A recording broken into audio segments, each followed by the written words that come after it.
तो 2023 का पहला चुनाव फरवरी में होगा त्रिपुरा को लेकर। और त्रिपुरा में अगर बात की जाए तो भारतीय जनता पार्टी की सरकार है और यहां के आंकड़े क्या बन सकते हैं, क्योंकि बीजेपी ने अपना मुख्यमंत्री यहां बदल दिया है। विप्लव देव 2022 में इस्तीफा दे चुके हैं और नए मुख्यमंत्री माणिक शाह यहां पर बीजेपी से मुख्यमंत्री हैं। तो यहां का क्या चुनावी गणित बन सकता है? फरवरी में ही यहां पर जो है मेघालय में चुनाव होंगे और यहां पर नेशनल पीपल्स पार्टी है, यूनाइटेड डेमोक्रेसी पार्टी है, पीपल्स डेमोक्रेसी फ्रंट पार्टी है। तो कुल मिलाकर यहां पर भारतीय जनता पार्टी यहां पर जो है इस गठबंधन का हिस्सा है मेघालय में, लेकिन 3-4 पार्टी हैं काफी महत्वपूर्ण हो जाती हैं। यहां का क्या आंकड़ा बनेगा इसके अगर बात की जाए तो फरवरी में ही नागालैंड में यहां पर विधानसभा चुनाव होंगे। यहां पर भी भारतीय जनता पार्टी जो है गठबंधन का हिस्सा है। और यहां के मुख्यमंत्री की बात की जाए तो नेफ्यू रियो यहां के मुख्यमंत्री हैं। जबकि मई में 2023 में मई में कर्नाटक में भी यहां पर विधानसभा चुनाव और यहां पर बड़ा उलटफेर हो चुका है। कर्नाटक में बड़े नाटक देखने को मिले थे और यहां पर भारतीय जनता पार्टी अब सरकार में आ चुकी है। इससे पहले कांग्रेस की सरकार थी, लेकिन जो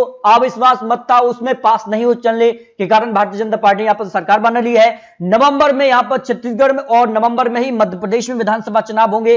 राजस्थान की बात की जाए तो राजस्थान में यहां पर दिसंबर चुनाव हो सकते हैं। मध्य प्रदेश में जहां कमलनाथ ने सरकार बनाई लेकिन बाद में यहां पर जो सरकार गिर गई, इसके बाद शिवराज सिंह चौहान जी यहां पर वर्तमान मुख्यमंत्री हैं। छत्तीसगढ़ में कांग्रेस सरकार है, भूपेश बघेल यहां के मुख्यमंत्री हैं। और राजस्थान में अशोक गहलोत को लेकर भी काफी चर्चाएं रही हैं। तो यहां का क्या माहौल बन सकता है? मिजोरम में अगर बात की जाए तो यहां पर मेजो नेशनल फ्रंट की सरकार है और यहां का क्या आंकड़ा बनेगा? तेलंगाना की बात की जाए तो यहां पर जो है टीआरएस की सरकार है और के चंद्रशेखर राव यहां के मुख्यमंत्री हैं। तो इन राज्यों को लेकर सटीक और महत्वपूर्ण विश्लेषण सभी राज्यों के यानी 9 राज्यों को लेकर इसके अगर बात की 2023 में क्या जम्मू और कश्मीर का भी विधानसभा चुनाव हो सकता है? तो 10 राज्य हो सकते हैं। तो बात की जाए ताजा सर्वे के हिसाब से कहां किसका पलड़ा भारी नजर आ रहा है, जो चुनावी गणित सामने आ रहा है। बात करते हैं तेलंगाना विधानसभा चुनाव के लेकर, तो यहां की 115 विधानसभा सीटें हैं और यहां का क्या माहौल बन सकता है? देखिए 2018 चुनाव की बात की जाए तो टीआरएस ने यहां पर सबसे ज्यादा 88 सीटें यहां पर हासिल की थी और उनके खाते में 25 सीटें प्लस हो गई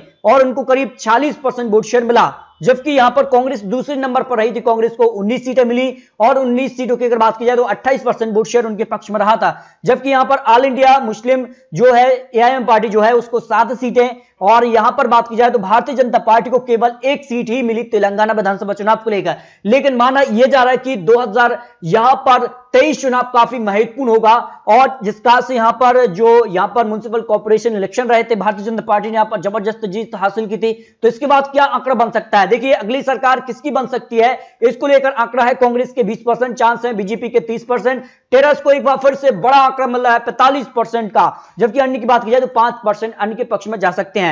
विधानसभा चुनाव ओपिनियन पोल की बात की जाए तो यहां पर टीआरएस को ही सबसे ज्यादा 65 सीटें एक बार फिर से मिल सकती हैं और बीजेपी को जबरदस्त फायदा हो रहा है। 1 सीट के मुकाबले करीब 30 से 35 सीटें उनकी बढ़ती नजर आ रही हैं। सीधा मुकाबला टीआरएस और बीजेपी के बीच होने की संभावनाएं अब लगाई जा रही हैं तेलंगाना विधानसभा चुनाव को लेकर जो आंकड़ा बन रहा है। जबकि कांग्रेस 13 और अन्य की बात की जाए जिसमें एम पार्टी है उसको 6 सीटें जाने की संभावना हो सकती है। मध्य प्रदेश का क्या आंकड़ा बन सकता है? मध्य प्रदेश में भी बड़ा उलटफेर हो चुका है। मध्य प्रदेश में कमलनाथ सरकार गिर चुकी है और अब बीजेपी सरकार में है। तो क्या बीजेपी अपना कमल बरकरार रख पाएगी? ज्योतिरादित्य सिंधिया क्या वो कमाल खिला पाएंगे जो पहले कर चुके हैं, क्योंकि उनके ही यहां पर जो मंत्री रहे हैं जिनका समर्थन उनको मिला था, क्या वो उनका साथ देंगे? काफी महत्वपूर्ण हो जाता है। तो ऐसे में मध्य प्रदेश की 230 सीटों का चुनावी आंकड़े की बात की जाए तो मध्य प्रदेश में भी बड़ा उलटफेर हो सकता है, क्योंकि काफी अब बड़े दिग्गज नेता यहां पर हो चुके हैं मध्य प्रदेश के लिए। तो आपसी कहीं ना कहीं तालमेल बिठाना काफी बड़ा यहां पर सवाल होगा। तो इस बीच अगर बात की जाए तो जो आंकड़ा बना था 2018 में जहां कांग्रेस ने सरकार बना ली, सबसे ज्यादा 114 सीटें कांग्रेस को रही थी, बीजेपी को 109 सीटें और बीएसपी और समाजवादी पार्टी की 1 सीट यहां पर रही थी। तो ऐसे में अगर बात की जाए तो उनका समर्थन से कांग्रेस ने सरकार तो बना ली, लेकिन ज्यादा समय नहीं चली। उसके बाद बीजेपी ने यहां पर बड़ा उलटफेर किया और अब वर्तमान में बीजेपी सरकार है। करीब 130 विधायक अब बीजेपी के पाले में है। तो इसका आंकड़ा क्या बन सकता है? आंकड़ा बन रहा है बीजेपी को करीब 130 विधानसभा सीटें। इस वक्त अगर मध्य प्रदेश विधानसभा चुनाव हो जाता है तो बीजेपी को 100 से ज्यादा सीटें मिल सकती हैं। जबकि अगर बात की जाए कांग्रेस को करीब 90 से 100 सीट के आसपास यहां पर कांग्रेस दिखाई दे रही है। 230 सीटें मध्य प्रदेश से आती हैं और अन्य की बात की जाए तो करीब 5 से 7 सीटें अन्य के पक्ष में भी जा सकती हैं। यानी मध्य प्रदेश में आज विधानसभा चुनाव तो फिर बीजेपी को बहुमत का आंकड़ा मिल सकता है, लेकिन कड़ी टक्कर बीजेपी कांग्रेस में देखने को मिल सकती है। मध्य प्रदेश का जो आंकड़ा इस समय बनता नजर आ रहा है। जबकि मेघालय की अगर बात की जाए तो मेघालय के लिए क्या आंकड़ा बन सकता है? मेघालय में अगर बात की जाए तो यहां पर कांग्रेस ने 21 सीटें हासिल की थी, जबकि नेशनल पीपल्स पार्टी यानी एनएनपी के पक्ष में जो है 19 सीटें। और जो अनुमान अब यहां पर लगाया जा रहा है, यानी मेघालय में फिर से कांग्रेस की वापसी हो सकती है 2023 विधानसभा चुनाव में, यानी मेघालय में कांग्रेस फिर से वापसी कर सकती है 2023 में। जबकि त्रिपुरा का आंकड़ा बन रहा है, त्रिपुरा में कौन जीत सकता है, क्या यहां का आंकड़ा बनेगा त्रिपुरा को लेकर? तो त्रिपुरा की कुल 60 विधानसभा सीटें हैं और यहां से भारतीय जनता पार्टी को करीब 36 सीटें मिली थी। एक तरफा यहां पर बड़ा उलट फिर हुआ था, सीधे तौर पर बीजेपी को 36 की 36 सीटों पर पहली बार यहां पर जीत मिली थी। जबकि कम्युनिस्ट पार्टी यहां पर एक दबदबा पार्टी थी, लेकिन उनको झटका लगा, 16 सीटें उनको खाते में गई थी। जबकि अगर बात की जाए आईपीएफटी पार्टी के पक्ष में 8 विधानसभा सीटों पर जीत मिली। तो यह माना जा रहा है कि कहीं ना कहीं यहां पर त्रिपुरा में यहां पर बीजेपी ने जो मुख्यमंत्री बदल दिए अपने, तो फिर से बीजेपी कमल खिला सकती है त्रिपुरा के लिए, जो आंकड़ा बन सकता है ओपिनियन पोल के हिसाब से। तो यहां पर करीब जो आंकड़ा बन रहा है उसमें यहां पर बीजेपी को करीब यहां पर 20 सीटें, जबकि उनके ही गठबंधन को यहां पर 32 सीटें जा सकती हैं। यहां पर सीपीएम के पक्ष में 8 सीटों पर जीत मिल सकती है, यानी 2023 में बीजेपी गठबंधन को जीत मिलने की संभावना यहां पर लगाई जा रही है। जबकि नागालैंड की 60 सीटें भी काफी महत्वपूर्ण हो जाती हैं।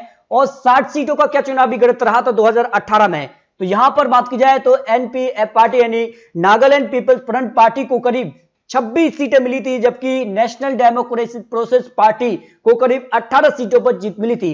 जबकि 12 सीटें यहां पर भारतीय जनता पार्टी के पक्ष में गई थी, जिस कारण से यहां पर बीजेपी गठबंधन में सरकार में है और यह माना जा रहा है कि फिर से बीजेपी यहां पर गठबंधन में सरकार बना सकती है। नागालैंड की 60 सीटों में से एनपीएफ को करीब 35 सीटें, एनडीए को 19 और यूपीए के पक्ष में 4 सीटें, यानी की बात की जाए 2 सीटें, यानी एनडीए जो गठबंधन है नागालैंड में फिर से यहां पर सरकार में आ सकता है, जो अनुमान यहां पर लगाया जा रहा है। 2023 विधानसभा चुनाव में कर्नाटक भी काफी महत्वपूर्ण है और कर्नाटक में भी बड़ा उलटफेर इससे पहले हो चुका है। लेकिन 2023 का क्या आंकड़ा बन सकता है, यहां के विधानसभा चुनाव की बात की जाए तो काफी हलचल देखने को मिली थी। 2018 विधानसभा चुनाव था, उसके बाद यहां पर बड़ा उलटफेर देखने को मिला है। तो 2023 का क्या आंकड़ा बन सकता है? भारतीय जनता पार्टी की बात की जाए तो 104 सीटें यहां पर हैं, जबकि नेशनल कांग्रेस के पक्ष में यहां पर 80 विधानसभा सीटों पर जीत मिली थी। जनता दल यानी जेडीएस को करीब 37 सीटें मिली और जेडीएस और कांग्रेस ने मिलकर यहां सरकार बना ली, लेकिन यह सरकार ज्यादा समय तक नहीं चली।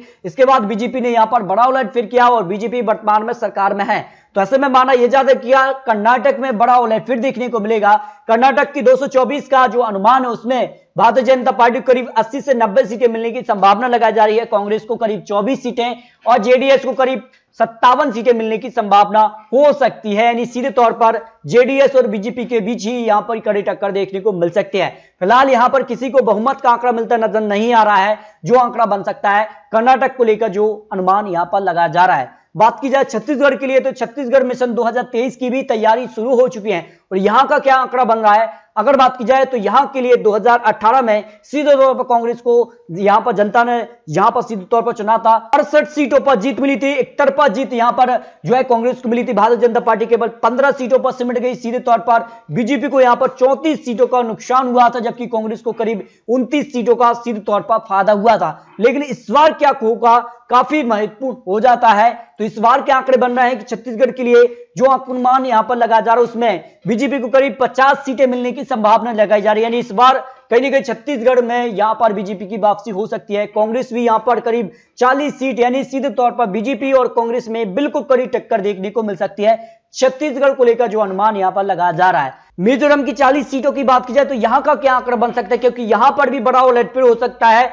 और 5 साल में यहां भी बदलाव देखने को मिलता है। और ऐसे में क्या आंकड़ा बन सकता है, किसके पक्ष में क्या आंकड़ा आता? 2018 की बात की जाए तो 40 सीटों में से सीधे तौर पर मिजो नेशनल फ्रंट ने ही यहां पर सरकार बना ली। 26 सीटें उनके पक्ष में रही थी और कांग्रेस को जबरदस्त 29 सीटों का नुकसान यहां पर देखने को मिला था। और यहां पर मिजोरम में इस बार क्या होगा, क्या कांग्रेस की वापसी होगी? यह माना जा रहा है कि कहीं ना कहीं यहां पर बदलाव देखने को मिलता है। तो यहां पर मिजोरम में कांग्रेस की वापसी हो सकती है। 24 सीटें कांग्रेस को, एमएनएफ पार्टी को यानी मिजोरम नेशनल फ्रंट पार्टी को करीब 11 सीटें आ सकती है, बीजेपी 4 और अन्य के बात की जाए तो 1 सीट पर अन्य आ सकता है। यानी मिजोरम में कांग्रेस की वापसी हो सकती है। राजस्थान की 200 सीटें काफी महत्वपूर्ण हो जाती हैं और राजस्थान में भी हर 5 साल में यहां बदलाव देखने को मिलता है, जिस कारण से हिमाचल में भी बदलाव जनता ने दिखाया है। साल में यहां बदलाव देखने को मिलता है। कांग्रेस को यहां पर जीत मिली थी, तो राजस्थान में क्या कांग्रेस जो बदलाव है उसको यहां पर बदल पाएगी या नहीं, यह काफी महत्वपूर्ण हो जाता है। 2018 में जहां कांग्रेस ने यहां पर 100 सीटें मिली, बीजेपी को यहां पर 73 सीटें मिली, जबकि यहां पर बात की जाए बहुजन समाजवादी पार्टी ने भी 6 सीटों पर जीत हासिल की थी, जबकि 13 सीटें निर्दलीय के पक्ष में रही, और जिस कारण से यहां पर कांग्रेस काफी मजबूत रही और कांग्रेस ने पूरे 5 साल तक सरकार चलाने में सफलता भी हासिल की है। लेकिन इस बार क्या बदलाव देखने को मिलेगा, अनुमान क्या हो सकता है ओपिनियन पोल के हिसाब से, क्योंकि 5 साल में सत्ता बदल जाती है, तो इस बार आंकड़ा क्या कह रहा है? आंकड़ा कह रहा है कि बीजेपी को करीब 111 सीटें मिल सकती है, यानी बहुमत के आंकड़े को पार कर रही है बीजेपी, जबकि कांग्रेस 64 सीट और आरएलपी के पक्ष में 19 सीटें आने की बात की जाए तो 6 सीटें आने के पक्ष में भी जा सकती है, जो अनुमान राजस्थान को लेकर लगाया जा रहा है। तो इस तरह से अगर बात की जाए तो 9 राज्यों को लेकर चुनावी अनुमान आपको दिखाए हैं। 9 राज्यों में बड़ा उलटफेर कई राज्यों पर देखने को मिल सकता है।